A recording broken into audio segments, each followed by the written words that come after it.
The slam of the front door echoed through the quiet house, a sound far too forceful for a simple goodbye. "Where are you going, Brian?" I called out, my voice laced with concern. He didn't answer.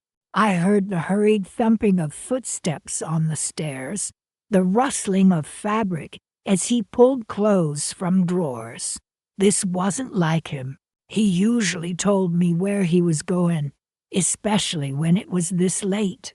"Brian," I repeated, my voice rising slightly. He appeared at the top of the stairs, a duffel bag slung over his shoulder, his face pale and set. "I need to go away for a while, Mom," he said, his voice tight. "Away? Where?" I asked, my heart starting to pound a heavy, uneven rhythm in my chest. He avoided my eyes. "Just away. It doesn't matter." He started down the stairs, his movements jerky and hurried. Something was terribly wrong. I could feel it in the air, thick and suffocating. "What about Ethan?" I asked, my voice catching in my throat. Ethan, my grandson Brian's son, was asleep upstairs. He worshipped his father. "He'll be fine," Brian mumbled, not breaking stride. He reached the bottom of the stairs, his hand hovering over the doorknob. "Don't wake him," he added, his voice barely a whisper. "Brian, what's happening? You can't just leave like this." My voice cracked, and I felt a hot prickle of tears in my eyes. He looked at me then, a fleeting glimpse of something akin to panic flashing across his face. He opened his mouth to speak, then closed it again, shaking his head. He reached out and grabbed a framed photograph from the small table by the door. It was a picture of his wife, Sarah, taken just a few months before she passed away. He ran his thumb over the glass, a strange, almost detached expression on his face. Then, without another word, without even a goodbye, he turned and walked out the door, leaving it wide open, letting in the chill night air. I stood there, frozen, the photograph dangling from my hand where Brian had left it. It was then that I noticed the broken shards of glass scattered across the table. He had dropped it, broken it, and simply left it. He had left Sarah's memory shattered on the floor, just like he was leaving us. My knees went weak, and I sank into a chair, clutching the photograph to my chest. I couldn't understand it. He wouldn't leave Ethan. He wouldn't leave me. Not like this. The cold seeped into my bones, a chilling premonition of what was to come. The silence of the house was broken only by the rhythmic ticking of the grandfather clock in the hallway, each tick a hammer blow against the fragile shell of my composure. I felt a tear trace a cold path down my cheek. It wasn't just the abrupt departure, the unexplained absence. It was the feeling of being abandoned, discarded like a broken toy. He had taken his bag, his clothes, and left me to pick up the pieces, to explain his absence to Ethan, to face the uncertain future alone. I forced myself to stand, to move. I had to check on Ethan. I had to make sure he was okay. I walked up the stairs, my legs heavy each step an effort. I peeked into Ethan's room. He was sleeping soundly, his face peaceful and innocent. I closed the door gently and went back downstairs. I needed to figure out what was going on. Where had Brian gone? Why had he left so suddenly? I went into the kitchen, turning on the lights, the sudden brightness jarring in the quiet house. I saw a note on the counter, a single sheet of paper folded in half. My hands trembled as I unfolded it. Brian's handwriting, messy and hurried. "Mom, I'm sorry," it read. "I'm in trouble. I have to go. Don't worry about me." That was it. No explanation, no destination, just a hurried apology and a plea to not worry. "Don't worry," I whispered, my voice choked with tears. How could I not worry? He was my son, and now he was gone. I looked around the kitchen, at the familiar objects, the photographs on the walls, the chip mugs we used every morning. It all felt different now, tainted by the shadow of his departure. I sat down at the kitchen table, my mind racing. I had to do something. I couldn't just sit here and wait. I had to find him. I had to understand why he had left. I reached for my phone, my fingers fumbling over the keys. Who could I call? Where could I start? The thought of Eleanor, my daughter, flashed through my mind. She was always so level-headed, so practical. Maybe she could help. I dialed her number, the ringing tone echoing the hollowness in my chest. "Eleanor." "It's me," I said, my voice trembling. "Brian's gone. He just left. He took a bag and just left." "Left?" Eleanor's voice was sharp with surprise. "Left where? What do you mean?" "I don't know," I said, my voice breaking. "He just left. He said he was in trouble, that he had to go away. He didn't say where." "Mom, what's going on?" Eleanor's voice was laced with concern. "Are you okay?" "I don't know," I repeated, the words a mantra of my confusion and fear. "I don't know what to do." "Stay there, Mom," Eleanor said firmly. "I'm coming over. We'll figure this out together." Her words offered a small sliver of comfort, a lifeline in the swirling chaos of my thoughts. But deep down, I knew that something had shifted, something had broken, and I had a feeling it would never be the same again. There was something more to this, something darker lurking beneath the surface. I just had to find out what it was.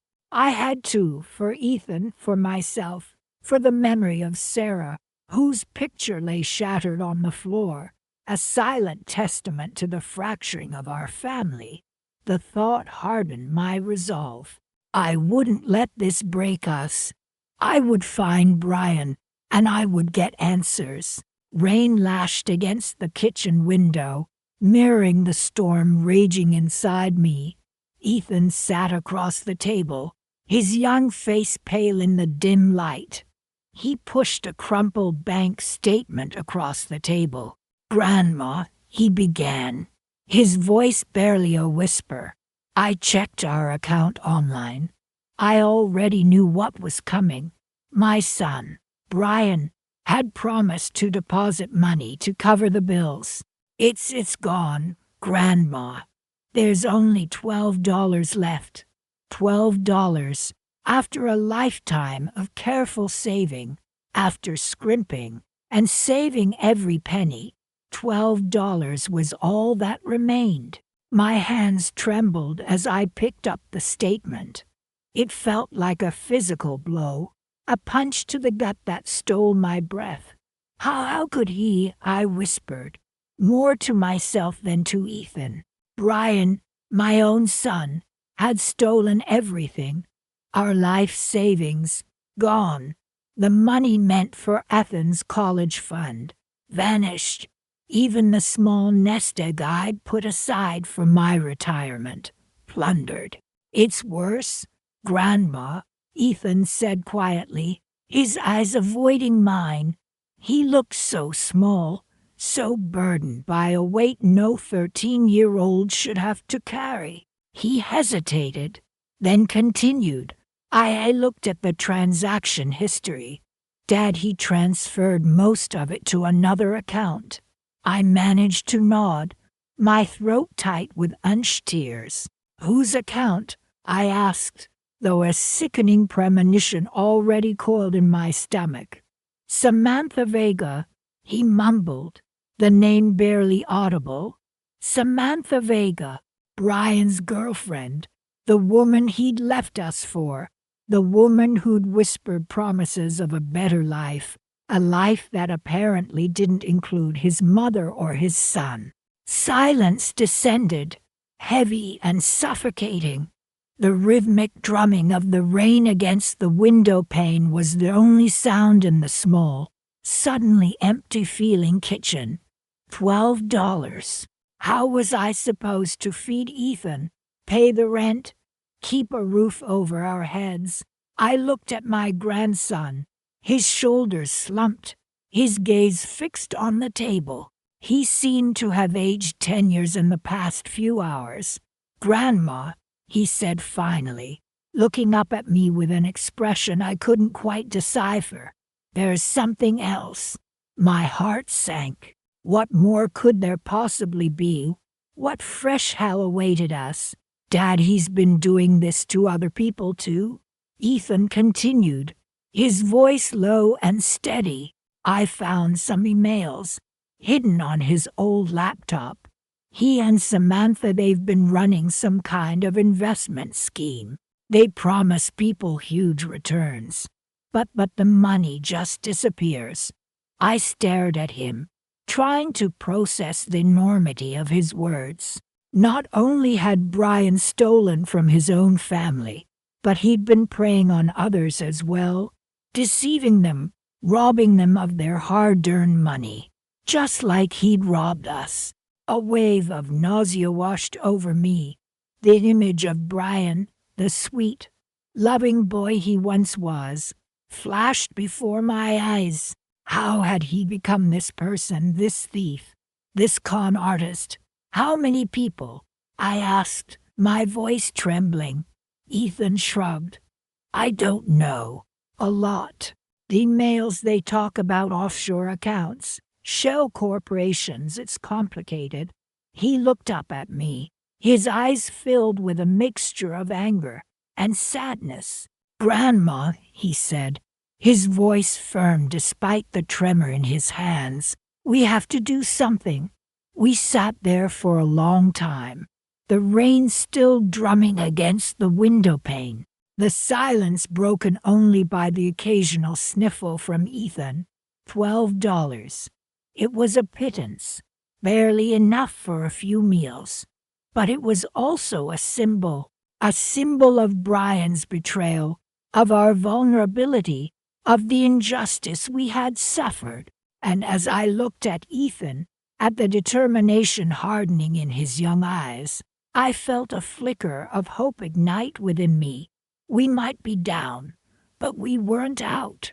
Brian had taken everything from us, but he hadn't taken our spirit. He hadn't taken our resilience, and he certainly hadn't taken Ethan's resourcefulness. "All right, Ethan," I said, my voice stronger than I expected. "Tell me everything."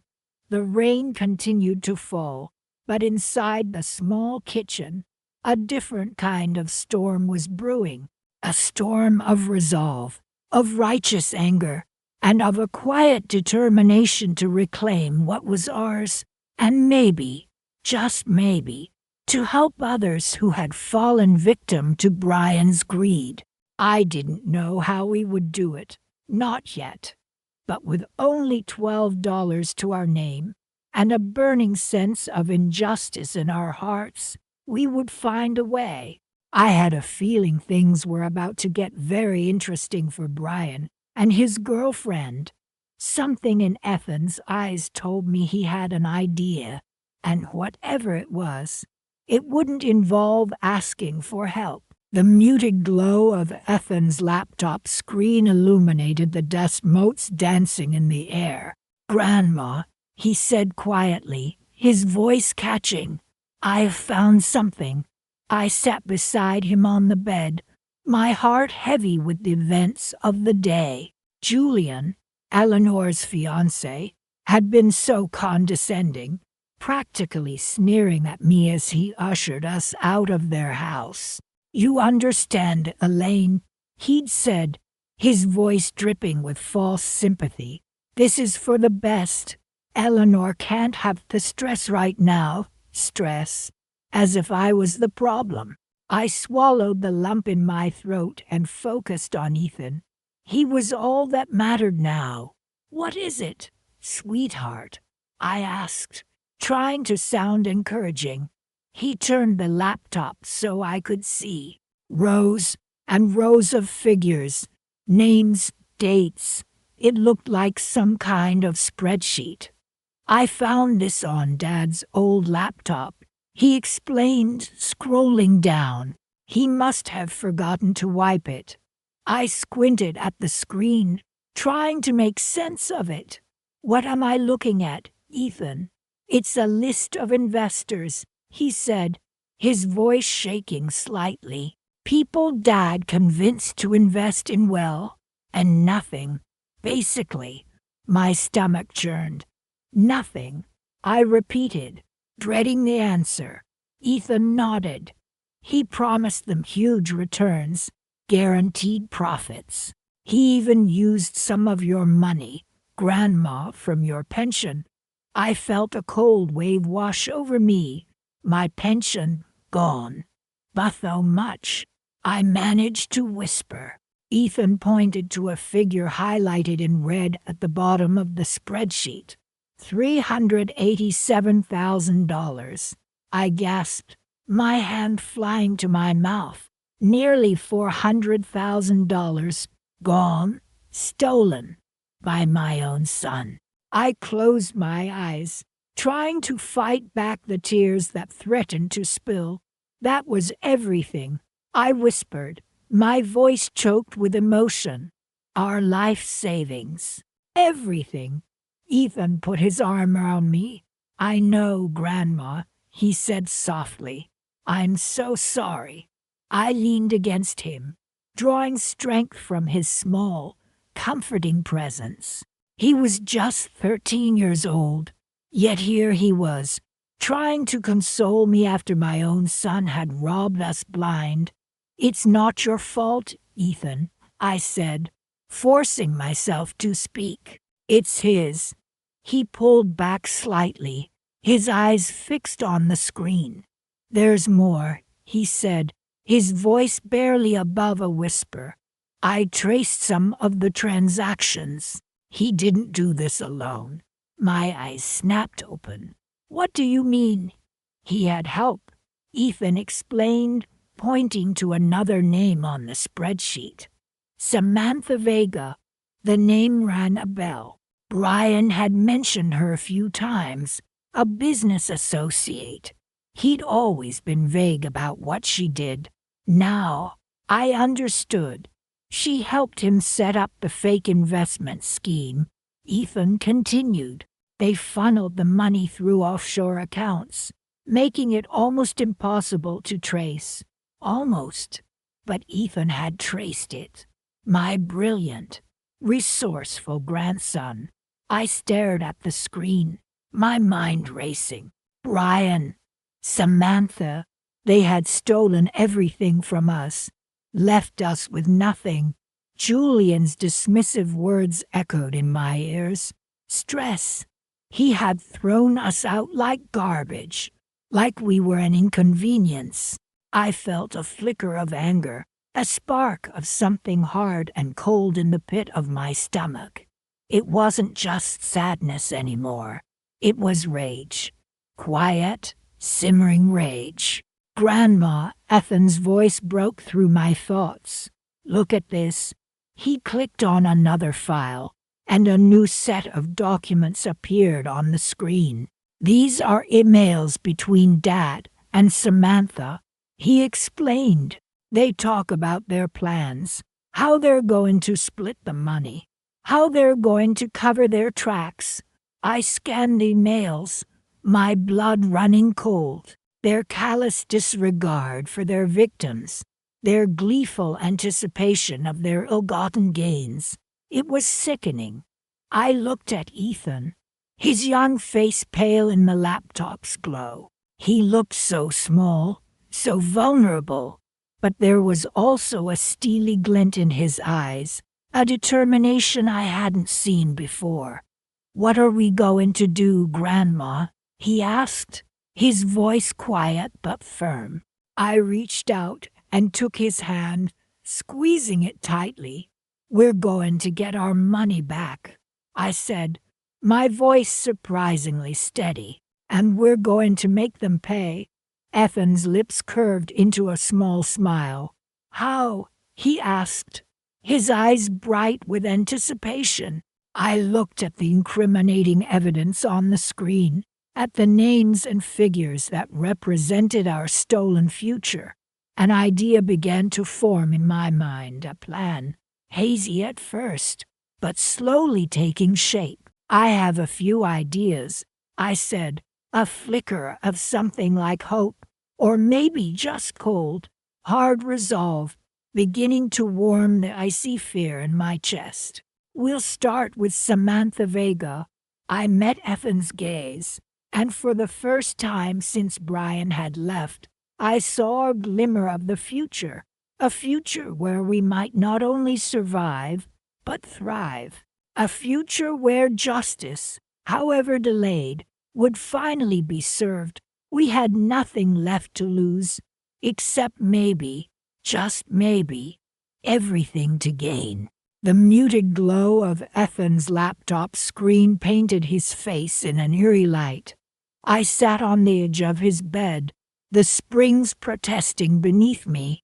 $12, I whispered, clutching the crumpled bills in my hand. "That's all we have left." Ethan didn't look up from his screen. He just kept typing, his fingers flying across the keyboard. "Grandma," he finally said, his voice quiet, "there's something I need to tell you."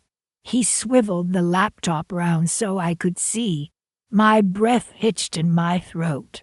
It was a spreadsheet, meticulously organized, filled with names, dates, and dollar amounts. I recognized some of the names clients of Brian's financial advising business. "What is this, Ethan?" I asked, my voice shaking. He took a deep breath. "I've been tracking Dad's transactions for a while now. I noticed some irregularities." He pointed to a column highlighted in red. "These are all payments made to shell corporations, fake companies. Dad set them up." My head spun. This couldn't be happening. Not Brian. Not my son.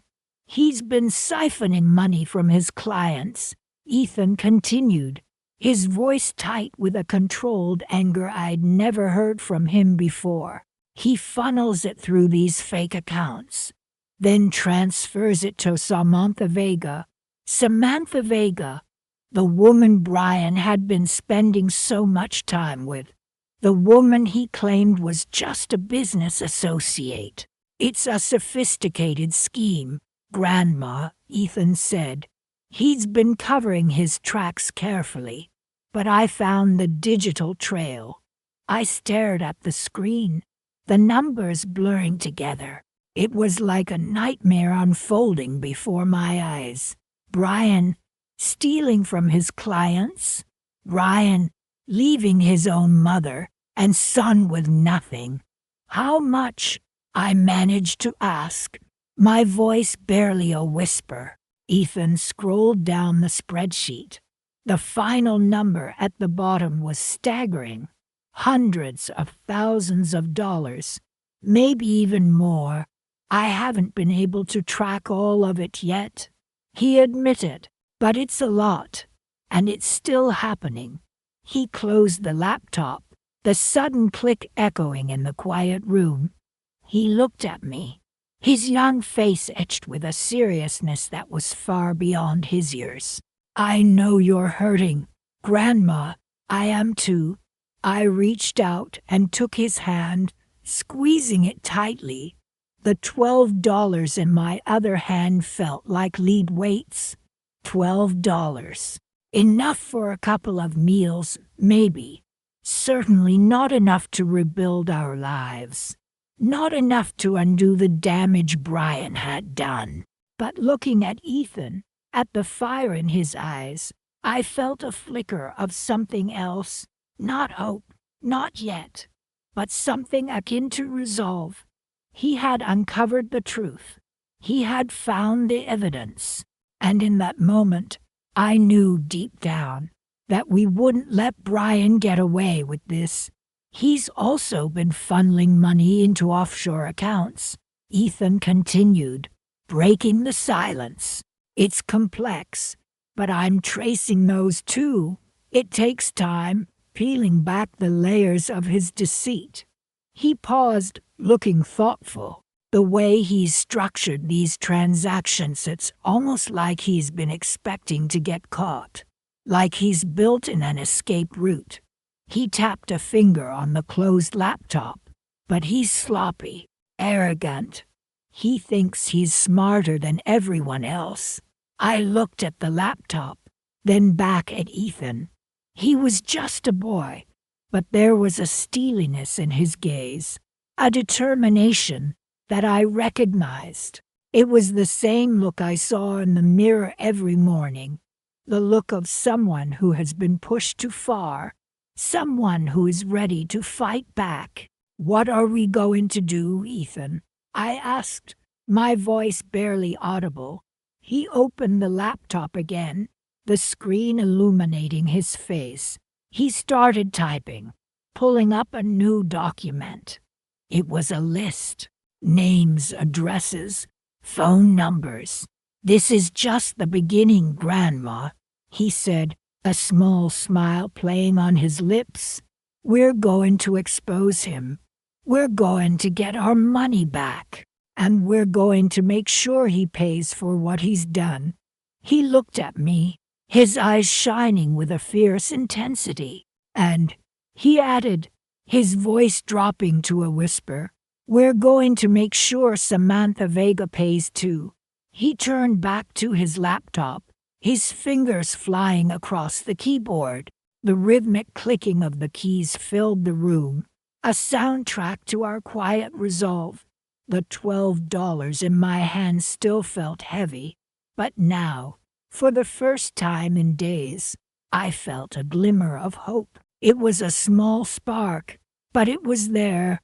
And in the darkness of that night, and the quiet of Ethan's room, it was enough. He continued to type, muttering to himself about IP addresses and server logs. He was lost in his world of code and data, a world I didn't understand, but a world that held the key to our future. He paused, looking at me, a strange expression on his face.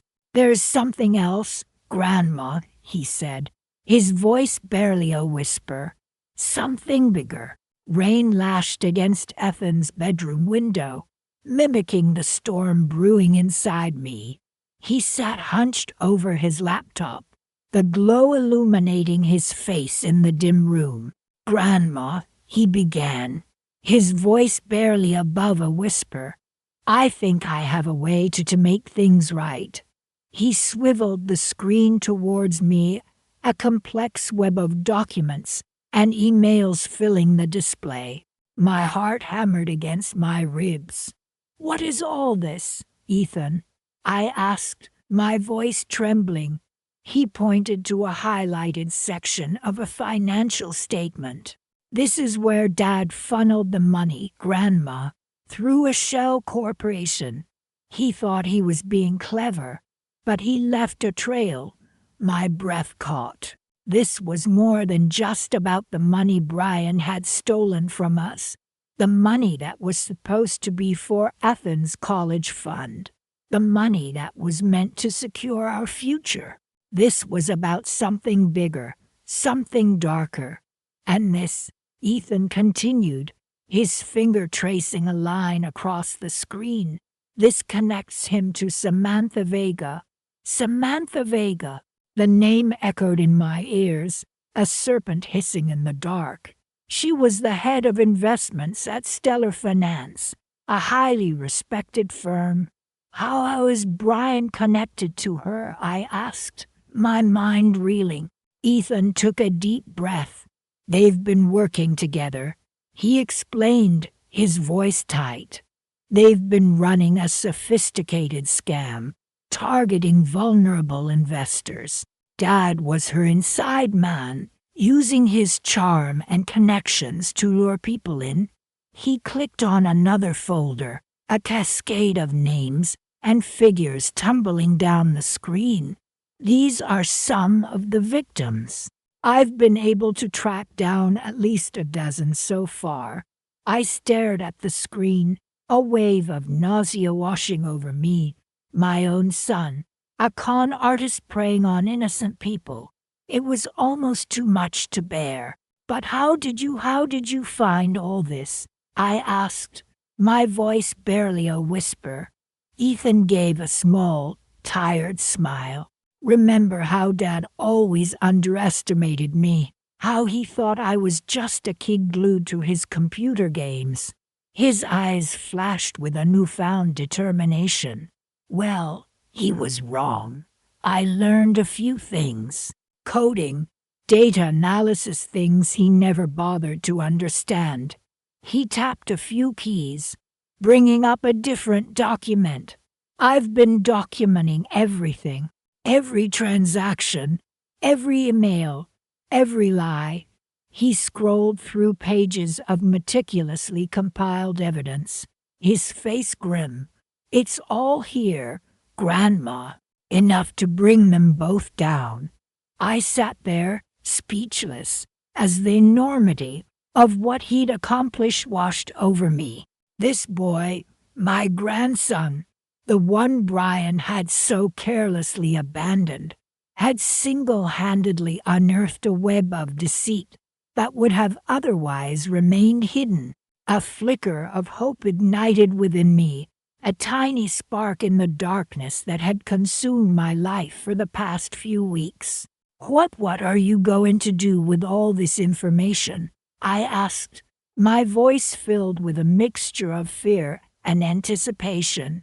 Ethan's gaze was steady. I'm going to send it to the authorities, he said, his voice firm. And to Samantha Vega's employer. They need to know what she's been doing. He paused, his eyes narrowing slightly. I also found something else, he added, a cryptic tone in his voice. Something that might just accelerate the process. He clicked on another file. This one labeled offshore accounts. Looks like Samantha has been squirreling away quite a bit of money in the Cayman Islands, he explained, a hint of steel in his voice. I've already alerted the relevant financial institutions. My heart pounded. This was it. This was the beginning of the end for Brian and Samantha. The justice we deserved. The justice those other victims deserved was finally within reach. Ethan, I said, my voice thick with emotion. What you've done, it's incredible. It's more than I could have ever imagined. He shrugged, his face softening. I just wanted to make things right, Grandma, he replied simply. For you, for Mom, for all the people Dad hurt. I reached out and squeezed his hand, a silent promise passing between us. We would get through this together. The rain continued to beat against the window, but the storm inside me had begun to subside, replaced by a growing sense of resolve. The game was far from over, but Ethan had just made a powerful opening move, and I knew, with a certainty that warmed me from the inside out, that this was just the beginning. He closed his laptop, the sudden darkness making me blink. There's one more thing, he said, his voice low. He opened a small drawer in his desk and pulled out a battered, leather-bound book. It was my old family photo album, the one Brian had ripped apart when he left. I fixed it, Grandma, Ethan murmured, handing me the album. The cover was carefully mended, the torn edges painstakingly glued back together. Tears welled up in my eyes as I opened it, tracing my fingers over the faded photographs of happier times. Brian as a child, his infectious grin lighting up his face, his wedding day, his eyes shining with love as he looked at his beautiful bride. Ethan's first birthday, his tiny hand clutching my finger. The memories, both sweet and bittersweet, washed over me. This was the family Brian had betrayed, the family he had so carelessly discarded. But Ethan, my brave, brilliant grandson, was picking up the pieces, and he was about to remind Brian, in a way he would never forget, of everything he had lost. The dim kitchen light cast long shadows as I stirred the meager soup, a stark contrast to the lavish meals we once enjoyed. Ethan, bless his heart, was trying to be cheerful, humming a little tune as he scrolled through his phone. "Grandma," he said, his voice suddenly serious, "look at this." He swiveled the phone so I could see the screen. It was a company-wide email from Samantha Vega's employer, a prestigious investment firm. "Suspended pending investigation." I read aloud, a chill running down my spine. "Effective immediately."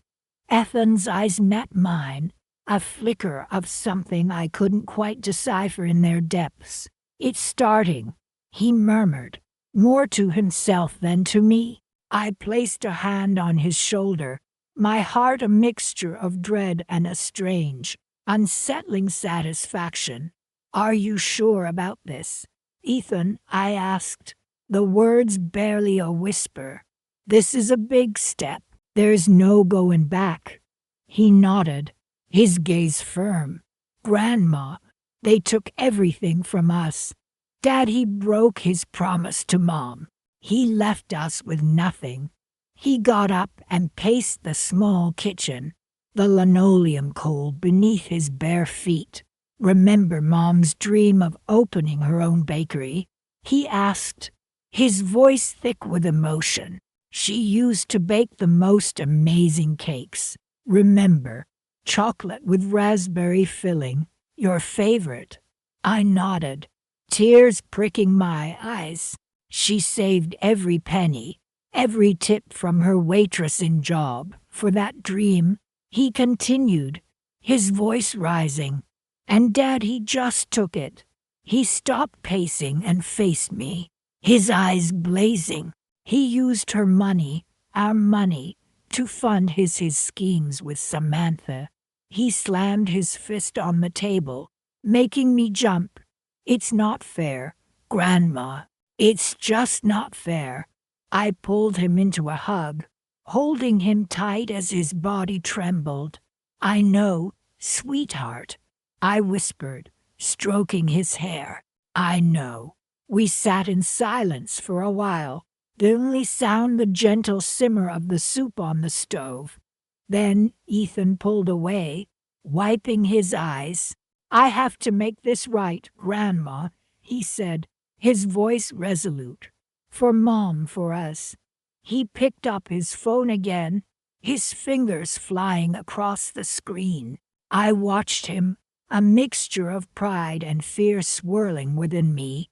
This was his fight, his way of honoring his mother's memory, and I knew deep down that I couldn't stop him, even if I wanted to. "What are you doing now?" I asked, trying to keep my voice steady. "Just tying up a few loose ends," he replied, his eyes glued to the screen, making sure everything is in place. He tapped a final button, then looked up at me, a small smile playing on his lips. "Phase 1 is complete," he announced. "Now we wait." The waiting was the hardest part. Every notification, every phone call sent a jolt of anxiety through me. "Ethan, however, remained remarkably calm, almost detached. He spent his days working on his school projects, helping me with chores, and meticulously tracking the fallout from Samantha's suspension. He'd set up Google alerts for her name, her company, and any keywords related to the investigation. He'd also created a fake social media profile to monitor online discussions, gleaning information from disgruntled employees and industry gossip. I tried to keep busy, to distract myself from the gnawing uncertainty, but it was impossible. I found myself constantly checking the news, scanning headlines for any mention of the investment firm or Samantha Vega. My sleep was restless, punctuated by dreams of courtroom dramas and financial ruin. Ethan, on the other hand, seemed to sleep soundly, his face peaceful in the dim light of the moon. One evening, a few days after Samantha's suspension, Ethan came into the kitchen, his face alight with a strange mixture of triumph and sadness. "Grandma," he said, his voice barely above a whisper, "I think it's time for phase 2. He handed me his phone, pointing to an article on the screen. It detailed the widening scope of the investigation, implicating several other employees in the fraudulent scheme. And then I saw a name buried deep in the article, a name that made my blood run cold. Julian, Eleanor's fiancé. The man who had promised to take care of her, to cherish her, to protect her. The man who had, in fact, been complicit in the scheme all along, using his position at the firm to facilitate illegal transactions. He's involved. I breathed, my voice shaking. Ethan nodded, his eyes filled with a quiet rage. He was Samantha's inside man, he explained. He helped her move the money, cover her tracks. I felt a wave of nausea wash over me. Julian. He had been so charming, so attentive to Eleanor. He had showered her with expensive gifts, taken her on lavish trips, all funded by stolen money. Our money, my daughter's money. "Eleanor, does she know?" I asked, my heart aching for my daughter, for the betrayal she had unknowingly endured. "Not yet," Ethan replied, "but she will, soon." He took the phone back from me and began typing rapidly, his fingers dancing across the screen. "What are you doing?" I asked, my voice barely a whisper. "Sending a little message," he replied, a cryptic smile playing on his lips. He showed me the screen. It was an anonymous email addressed to Eleanor, containing a link to the news article and a single, devastating sentence. "Your fiancé is a thief." The late afternoon sun slanted through the dining room window, painting stripes across the worn tablecloth. Ethan cleared his throat, a small nervous gesture. "Grandma," he started, his voice a little shaky. "There's something else." My heart thumped in my chest. What more could there be? After the bombshell he'd dropped about Brian and Julian's fraudulent scheme, I thought I was numb to further shocks. I didn't just track Dad and Samantha's transactions for our own money. Ethan continued, pushing a stray crumb around his plate with his fingertip. I kept going. He looked up at me, his eyes wide and earnest. "Remember how Dad always bragged about how much money he was making Julian, how he kept saying it was a foolproof system?" I nodded slowly, the dread in my stomach twisting tighter. "He wasn't lying about the money," Ethan said quietly. "He was lying about where it was coming from." He explained, his voice gaining a strange, detached cadence as he laid out the complex web of deceit Brian and Julian had woven. They'd targeted vulnerable people, mostly elderly, promising guaranteed returns on investments. The initial payments were real, luring the victims deeper into the scheme. "It's like a spider web, Grandma," Ethan said, his voice catching. They kept spinning it wider and wider, pulling in more and more people. He hesitated, then added in a small voice, "Dad even used some of our money to pay off the early investors, to make it look legitimate." My breath hitched. "How much, Ethan?" I managed to ask, my voice barely a whisper. He shook his head. "I don't know the exact amount yet, but it's a lot. Millions." My head spun. Millions, not just our savings, not just Eleanor's college fund, millions. The image of Brian, my son, laughing as he waved goodbye, flashed through my mind. The casual cruelty of it, the sheer audacity of his betrayal, hit me with a fresh wave of nausea. "What are we going to do?" I whispered, feeling completely lost. Ethan took a deep breath, straightening his shoulders. "I've already started," he said, his voice regaining its strength. "I tracked down as many victims as I could. I've compiled a list with names, contact information, and details of their investments." He pulled out his laptop, the screen glowing with rows of neatly organized data. It was overwhelming, a testament to the scale of Brian's deceit. What are you going to do with all this?" I asked, my voice trembling. Ethan met my gaze, his expression determined. "I'm going to give it back to them, Grandma." He clicked a few keys, opening a new document. "I'm writing a detailed explanation of the scam, with instructions on how to report it to the authorities, how to file a lawsuit, how to recover their money. Everything they need to know." He paused, a small smile playing on his lips. "I've also included all the evidence I have against Dad and Julian. Bank statements, emails, everything." He tapped a key, sending the email. "It's done," he said softly, closing the laptop. A profound silence filled the room, broken only by the ticking of the old grandfather clock in the hallway. Then, a wave of relief, so powerful it almost buckled my knees, washed over me. It wasn't just about the money, although that was a significant part of it. It was about justice. It was about seeing Brian finally held accountable for his actions. It was about helping the other victims, the innocent people he'd so callously exploited. "Ethan," I said, my voice thick with emotion, "you're incredible. You've done something truly amazing." He blushed, ducking his head. "It was the right thing to do, Grandma."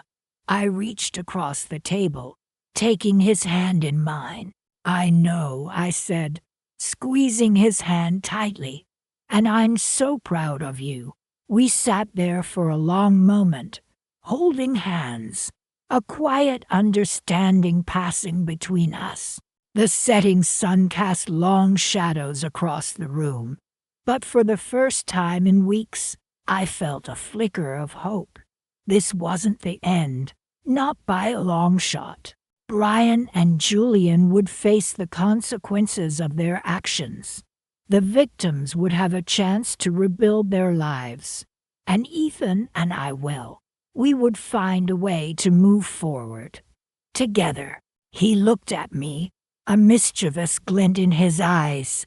"There's one more thing, Grandma," he said, his voice barely above a whisper. "I think you'll like this." My heart quickened. What more could there be this time? The anticipation was tinged with excitement, a strange, unfamiliar feeling after so much pain. I leaned forward, eager to hear what he had to say. The phone rang, jarring me from the quiet hum of the late afternoon. It was Brian. "Mom," he choked out, his voice ragged. "Mom, please. You have to help me."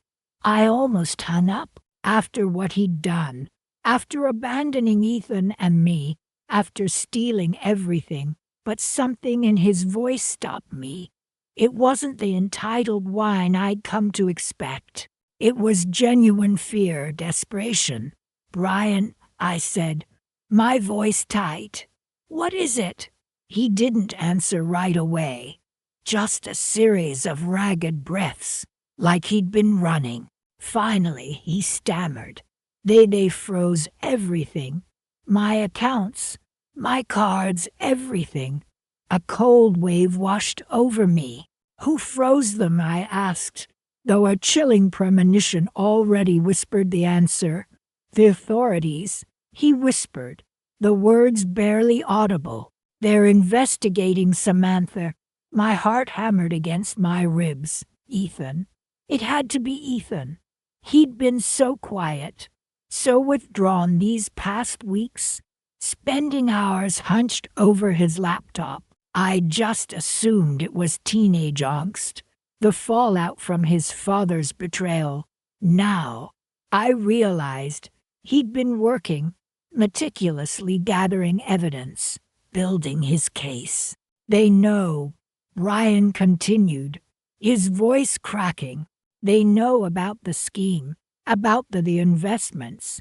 He trailed off, and I could almost hear the wheels turning in his head, the desperate scramble to find a way out. "Mom, I have nothing left. They took everything, even the apartment." He started to cry, the choked sobs of a man who'd lost everything. "I'm sleeping in my car, Mom. I have nowhere to go." I closed my eyes, picturing him huddled in his car, the same car he'd driven away in, leaving Ethan and me with nothing but $12 and a shattered photo of his deceased wife. A wave of conflicting emotions swept over me. Anger, pity, a flicker of something akin to triumph. He'd gotten exactly what he deserved.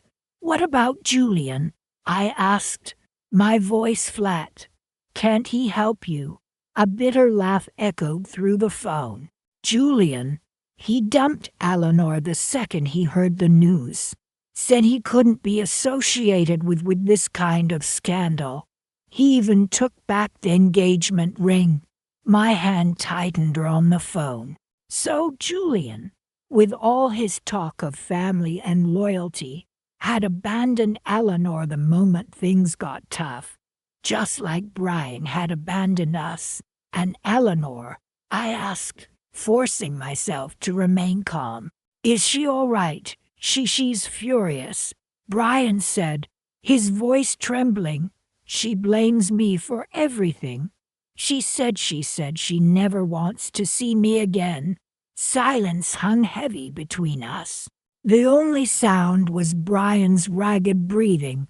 I thought of Ethan, of the hurt in his eyes, the quiet determination he'd carried with him these past weeks. He'd done it. He'd taken everything back, not just for me, but for himself.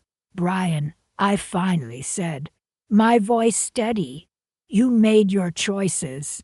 You abandoned your family. You stole from us. You lied. You have to face the consequences."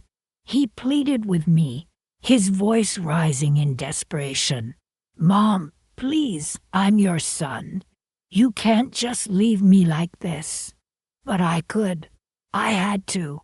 For Ethan, for myself, for the memory of the son I'd once loved, the son who was now lost to me forever. "I have nothing to say to you, Brian," I said quietly. "Goodbye." I hung up the phone, the dial tone echoing in the sudden silence. Then I turned and looked out the window, a small smile playing on my lips. The sun was setting, painting the sky in hues of orange and pink. It was a beautiful evening, and for the first time in a long time, I felt a sense of peace. The fight was over. We'd won. Ethan walked into the room, his eyes questioning. I smiled at him, a genuine, heartfelt smile.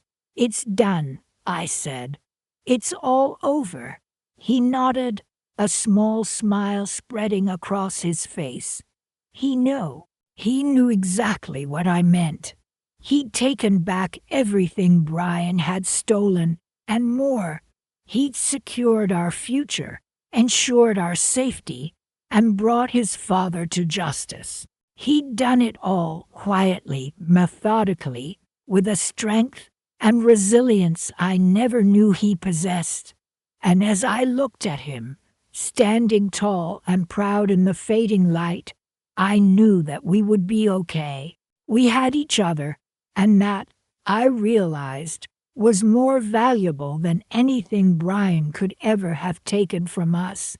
"Grandma," Ethan said, his voice soft, "there's something I want to show you."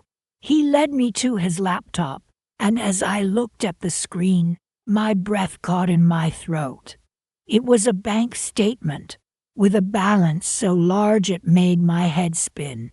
"How?" I whispered, my voice trembling. Ethan grinned.